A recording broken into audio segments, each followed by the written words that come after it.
नमस्कार दोस्तों आज हम चर्चा करेंगे कि कि अट्रैक्शन ऑफ लव का साइंस क्या होता है। यानी मुझे तुमसे प्यार हो गया है दोस्तों, इसके पीछे का विज्ञान समझेंगे। दोस्तों जब भी हम अपने अपने आप को होश और हवास में समझते हैं कि हम एक दूसरे से प्रेम करते हैं, तो दोस्तों ये हमारी सबसे बड़ी गलतफहमी होती है। क्योंकि दोस्तों हमारे शरीर के अंदर विद्यमान जो प्रकृति कई अरबों सालों से बैठी हुई है, और दोस्तों ये इसी के कारण हम प्रेम प्रसंग में फंस जाते हैं। तो दोस्तों जब ऐसे संबंध में होते हैं तो आप अपने साथी को प्रेम में मतलब गज़ल लिखते हैं, प्रेम पत्र लिखते हैं या शायरी करते हैं। तो दोस्तों ये ऐसा इसलिए होता है क्योंकि आपके मस्तिष्क में, आपके दिमाग में ही एक ऐसा जीन्स का बुना हुआ एक न्यूरोलॉजिकल जाल होता है जिसमें आप न चाहकर भी आप फंसने लगते हैं। तो दोस्तों हमारे अंदर एक प्रकार से कहना चाहिए एक न्यूरोलॉजिकल पैटर्न्स होता है जिसके आधार पे हम एक दूसरे की ओर जब आकर्षित होते हैं तो फंसने लगते हैं। इसीलिए दोस्तों आपने देखा होगा कि जब एक युवती दूसरे युवती की ओर आकर्षित होती है तो हम सोचते हैं कि ये हमारी फ्री विल है और हमारी इच्छा से हो रहा है। दोस्तों ये हमारी इच्छा से नहीं होता, ये हमारे शरीर के अंदर के जो हार्मोन्स है ये उसी के वजह से होता है, और हम इसको समझने लगते हैं कि ये हमारे द्वारा होता है। तो दोस्तों ये हमारे लिए एक बहुत बड़ी गलत फहमी होती है।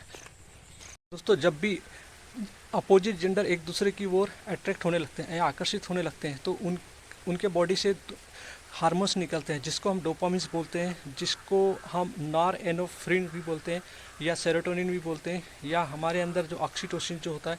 तो दोस्तों ये हार्मोन्स तीव्रता से निकलने लगते हैं, और ये हार्मोन्स ही हमें दोस्तों ये दोनों हार्मोन्स डोपामिन और नॉरएपिनेफ्रिन, ये दोनों जो हार्मोन्स जो होते हैं ये हमारे बॉडी में यानी हमारे कहना चाहिए शरीर में एक मतलब द्वंद्व खड़ा कर देते हैं। और दोस्तों इसी से होता है कि हमारे अंदर जो हमारा एक इमोशनल ब्रेन होता है वो एक्टिवेट होने लगता है, और दोस्तों उसके साथ साथ हमारे पास एक जो अवेयरनेस का ब्रेन होता है, जो सोचने समझने की शक्ति रहता है, वो ब्रेन बिल्कुल हाईजेक होने लगता है। इसलिए दोस्तों एक दूसरे को उस समय उस प्रसंग में एक व्यक्ति दूसरे व्यक्ति को यदि जो कुछ भी कहता है तो वो व्यक्ति उसकी बातों पर रिएक्ट नहीं करता। दोस्तों यही कारण होता है कि हम पूरे तरीके से हमारा जो एक अवेयरनेस का ब्रेन होता है जिसको हम प्रीफ्रंटल कॉर्टेक्स ब्रेन बोलते हैं वो पूरे तरह से हाईजेक हो जाता है, और हम जो होते हैं हमारा इमोशनल ब्रेन जो होता है वो एक्टिवेट हो जाता है, और हम और इस प्रेम प्रसंग को आगे बढ़ाने लगते हैं। दोस्तों आपने और एक बात आपने सोचा होगा कि आप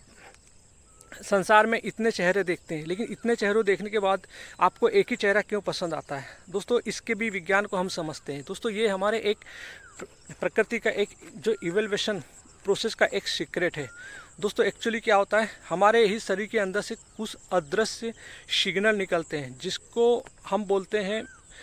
हम कहते हैं फेनोमोरान। दोस्तों ये ऐसे अदृश्य हार्मोन्स होते हैं कि जो मतलब जो शरीर से निकलते हैं, और ये हमारे नाक के द्वारा एक दूसरे को पहचान लेते हैं। और दोस्तों इसी के द्वारा पता चल जाता है, इसी फेनोमेरान जो अदृश्य सिग्नल निकलकर हमारे नाक के द्वारा एक दूसरे के अंदर चले जाते हैं। और दोस्तों इसी से ये जो होता है कि इसी के द्वारा हमारे बॉडी की इम्यूनिटी का आकलन किया जाता है कि उसकी जो सामने वाली और स्वयं की इम्यूनिटी कितनी स्ट्रांग है, कि दोनों की जो इम्यूनिटी में विविधता है कि नहीं, यानी कि दोनों के डीएनए में विविधता है कि नहीं। क्योंकि दोस्तों जब दोनों के डीएनए में विविधता होती है तो आने वाली जो पीढ़ी होती है उनके बीच में जो बीमारी से लड़ने की जो क्षमता होती है वो बहुत स्ट्रांग होने होती है।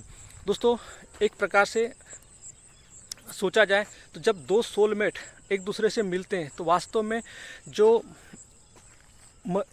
इंसानी प्रजाति को बढ़ाने का ही एक कुनबा होता है। क्योंकि दोस्तों जब दो युवक एक दूसरे को एक हुक की तरह मिलते हैं, क्योंकि दोस्तों प्रकृति का एक मंसूबा होता है, प्रकृति का एक प्राकृतिक इसको चलाने का एक मंसूबा होता है। प्रकृति चाहती है कि ऐसे ये प्रकृति का कुनबा बढ़ते रहे, ताकि अभी क्या मंसूबा है ये तो प्रकृति जाने, लेकिन दोस्तों प्रकृति चाहती है कि इसी तरीके से स्ट्रांग जीन्स वाले यानी विविध डीएनए वाले एक दूसरे के ऊपर अट्रैक्ट होते रहे, और ये उसका प्रकृति का मंसूबा आगे बढ़ते रहे। तो दोस्तों ये हमारे शरीर की पूरी एक बायोलॉजिकली प्रक्रिया होती है दोस्तों। लेकिन इसमें और एक चीज़ समझने की बात है कि हम यदि सोच ले कि यही हमारे अंदर जो प्रेम प्रसंग होता है तो डीएनए के आधार पर ही प्रेम प्रसंग ऐसा हम इसको नहीं कह सकते, लेकिन फिर भी ये एक बायोलॉजिकली एक कारण है। लेकिन दूसरा कारण होता है दोस्तों हमारे पास हमारा कंडीशनिंग माइंड। दोस्तों हम बचपन से लेके हमारा परिवार हमें पूरे तरीके से शादी के बारे में ऐसा संस्कारित कर देता है,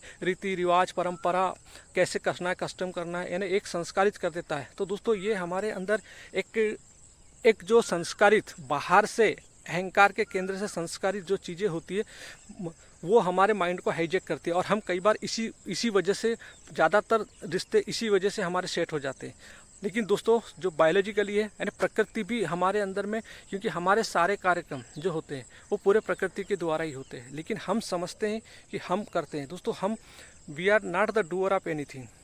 सब कुछ ये हमारे ही अंदर होती, एक हमारा जो अहंकार होता है उसके द्वारा, और जो प्रकृति होती है उसके स्वयं के द्वारा। तो अहंकार हमेशा संस्कारों के आधार पर चलता है। अहंकार अपने संस्कार मान्यता परंपराओं को पकड़ कर जीता है, और दोस्तों इसके आधार पर जो भी निर्णय होते हैं वो हमारे लिए दुखदायी होते हैं। इसीलिए दोस्तों आपने देखा होगा कि हम अहंकार जो होता है, जब हम अपने रिश्ते को लेके ज्योतिषी के पास जाते हैं, पंडा पुजारियों के पास जाते हैं, कुंडली मिलाते हैं, सब कुछ करते हैं, विधि विधान से पूजा करते हैं, फिर भी दोस्तों हमारी लाइफ में कभी सुखी क्यों नहीं होते?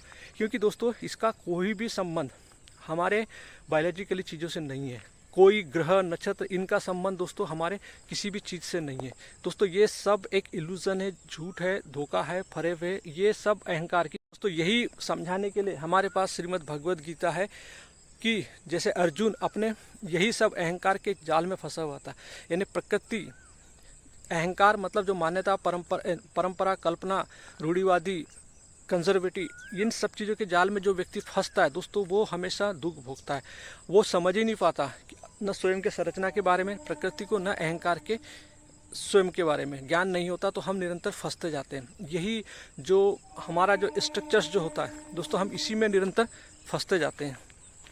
और तो दोस्तों इस प्रकार से हमारे शरीर में सब कुछ हमारे बॉडी के हार्मोन्स और हमारे न्यूरोट्रांसमीटर के द्वारा ही होता है। दोस्तों सारा काम प्रकृति के ये जो शरीर है सब कुछ वही करता है। हमारा प्रेम प्रसंग लव अट्रैक्शन सब चीज़ें ये प्राकृतिक रूप से होता है, क्योंकि प्रकृति अपना कुनबा बढ़ाना चाहती है। मानो दोस्तों प्रकृति भी एक मुक्ति के लिए तड़प रही है, यानी अपने जो उसका जो स्वयं का जो बंधन है उसके लिए तड़प रही है। तो दोस्तों प्रकृति भी चाहती है कि हमें मुक्ति मिले इस शरीर से, क्योंकि दोस्तों ये जो बंधन है, ये बंधन जो होता है वो हमारा अहंकार अहम वृत्ति है जो स्वयं को नहीं जानता, और वो प्रकृति और चेतना के बीच में न तो वो पूरी तरह प्रकृति का होता है न वो चेतना का होता है, वो दोनों के बीच में अवरुद्ध खड़ा करता है। और दोस्तों जब भी अहंकार हमारी चेतना में घुसेगा तो वो हमें डिस्टर्ब नहीं करेगा। इसीलिए दोस्तों हमारे अंदर कोई क्रिएटिविटी सृजनात्मक कार्य नहीं होता। यही कारण देखा होगा दोस्तों कि हमारे जीवन में हम जब भी बचपन से लेकर बहुत पढ़ाई करते हैं, और उसी आधार पे हमें संस्कारित भी किया जाता है कि बड़े होकर आपको पब्लिक सेक्टर या प्राइवेट सेक्टर में जाना है, खूब पैसे कमाना है, शादी करना है, सब कुछ करना है।